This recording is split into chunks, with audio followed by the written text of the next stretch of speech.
Hatam elime koymuş. Yenişten bezme kafası elime koymuş. Ağrı var abi ay.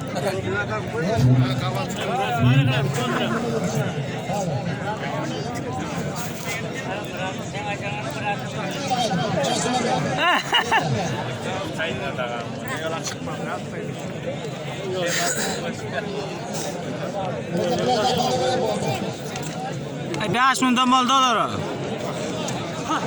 Ayrıl ne ma?